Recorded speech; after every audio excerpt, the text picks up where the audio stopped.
Hey there, Calvary fam. I'm Dave Payne. I am one of the elders at Calvary Baptist, and I'm also the director of digital ministries. And we are in part 2 of 4 of our short Thanksgiving series that we're doing here on our YouTube channel. Pretty much, if you guys didn't see the first week, just a quick synopsis of what this is that the closer and closer it gets to Thanksgiving, and pretty much all throughout this month, we're bombarded with getting ready for Thanksgiving, making sure family and friends know where they're going or where we are going. And I don't know if you guys are like me and getting a million emails about Black Friday deals, and it just becomes so overwhelming that I believe that we unintentionally lose sight of what we are going to celebrate in about 3 weeks. And so what we are doing is that each week we are going through another chapter of the book of Ruth. And some of you guys may be like, that's a weird book to choose. So did I, but as I was just praying and just thinking and asking Lord for direction, the book of Ruth just kept coming back. And there's just been some really interesting lessons. So last week we looked at being thankful for community. This week, we are looking at being thankful for provision. And just a quick reminder for anybody that you didn't catch last week or you just don't remember, we are not going to be reading the book, not reading the chapter in here. That is kind of your homework. So if you need to pause the video right now and read chapter 2, or just do a quick read of the book. It is not a long read, so you can catch that up, and no problems if you have to pause right now. So I'll wait a second. Okay, if you're back, welcome, or if you just never paused, that was really awkward. But anyway, let's continue. Just put a couple highlights of chapter 2, because the first chapter, Ruth and Naomi, they come back to Bethlehem, to Israel. And now they're realizing, like, Ruth notices, hey, we don't really have anything to eat. And she's pretty much wondering, and to the point where Ruth goes out and ends up in a field owned by Boaz, who we find out is a relative of Naomi's late husband. So pretty much there was a tradition at that time of pretty much widows and just pretty much people who weren't able to provide for themselves to go and pick up after the farm help, the people that are picking up the grain. And Ruth would fall into that category, and Ruth and Naomi. So she is collecting the grain, doing that, and then just so happens that Boaz, the owner of the field, just shows up. And would you know it? Ruth catches Boaz's eye unintentionally. And so he's like, hey, I don't recognize that face. Who's that? And then he pretty much has one of his guys come up and just like tells Boaz pretty much, hey, this is the person that's helping Naomi, came back, and now she's here. So pretty much Boaz is like, interesting, let's help. And so pretty much throughout all of this is that he pretty much tells just the men who are collecting the grain, the barley, to just, hey, leave a little bit extra and make sure she gets it. Probably tells some of the women that are also collecting some of their stuff, like, hey, you better just leave some for her. He also goes up and tells her to keep coming back here, just that the men have been told to leave you alone. We're also going to watch out, make sure that your time here is productive and you're protected from any, like, just threats and not anything. And you know what? If you're tired, like, there's the water, okay? There's the there's the water cooler.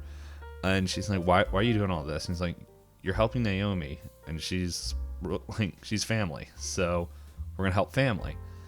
And then goes even a step farther, be like, you got lunch?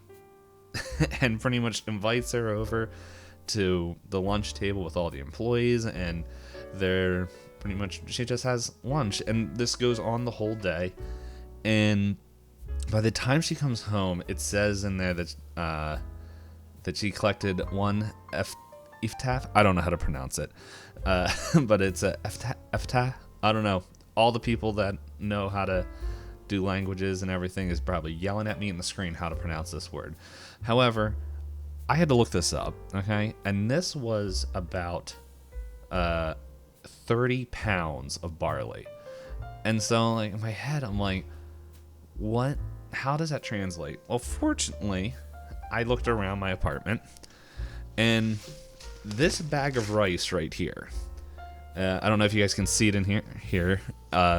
This bag weighs 4.4 pounds, okay? It's about the size of my head. And so this bag of rice is this. This would be almost 7 bags worth of the same bag to show the same amount that Ruth brought back. And it was just enormous. And if barley cooks anything like rice, it's going to last them quite a while. And Naomi is just thrilled and just also continues to tell her to go back there. And in short, that's just some of the highlights of chapter 2. But when I was reading this and looking at it, Ruth and Naomi had a great need, and God used Boaz to provide for them. Like I mentioned it a little bit earlier, but when we look at the things, like Boaz was offering Naomi like her needs of food and water, like while she's working, making sure there's all that. He offered her protection, like as also mentioned, of making sure that while she's there, the men will look out, keep any weirdos away, and just even to make even the future of just telling her, and even Naomi, even saying, come back here, just keep going there, you're not going to get anywhere better. So looking at this, there's so many times that I think it's easy for us to overlook and forget, in our own lives, of just where God is providing for us, in our own needs, in our own protections that we see, or sometimes we don't see until months, if not years later, of how he was protecting us. And then even our future. A good example of this, it just happened with Calvary, that some of you guys may know of, if you heard us talk about it in the Sunday service a couple weeks ago, was we had a need for this concrete job. Pretty much we had to go redo all our sidewalks and a bunch of stuff in the parking lot, and it was going to be a huge job, and honestly, a very expensive job.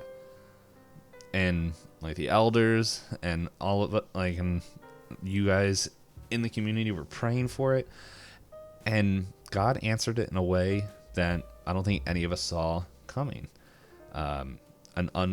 Somebody just helped us out and pretty much provided the funds and everything to pretty much take care of all that concrete, to where, yeah, it's a huge weight off our back and stuff and just stress that is gone.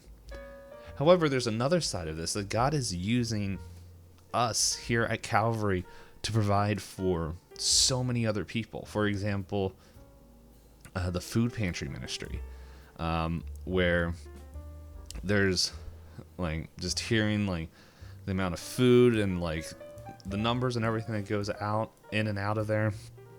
It is truly a blessing that God is using us to provide for other people. Honestly, if you have 40 minutes to an hour, go talk with Dave Lyle, and he'll let you know what's happening there. And there's some amazing stuff happening in our food pantry ministry. So in the end, we're thankful for the provision, and we're thankful for the opportunity to be used by God as the provision. And so I just challenge you guys, just like last week I mentioned writing down like some of the things throughout the week that you notice, like people or things that build that community that God has brought you in. Well, on the second page, or if you guys filled out that whole notebook, put in a new notebook and just make notes of how is God providing, or how is God using you as provision, and just thank Him for the opportunity to receive as well as give. So that is all that we have for this week. I hope you all have a lovely, lovely week, and I will see you next time for part 3. Until next time.